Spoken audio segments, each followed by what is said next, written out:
কোন কোন দেশের মানুষ সবথেকে বেশি বাংলা ভাষা ব্যবহার করেন? নাম্বার 1 বাংলাদেশ।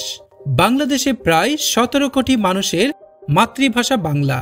নাম্বার 2 ভারত। ভারতের পশ্চিমবঙ্গ, ত্রিপুরা ও আসাম রাজ্যে প্রায় 10 কোটি মানুষ বাংলায় কথা বলেন। নাম্বার 3 সৌদি আরব ও মধ্যপ্রাচ্য। সৌদি আরবে প্রায় 20 লাখের বেশি বাংলাদেশি ও বাঙালি প্রবাসী আছেন। নাম্বার 4 ইউনাইটেড কিংডম বা যুক্তরাজ্য।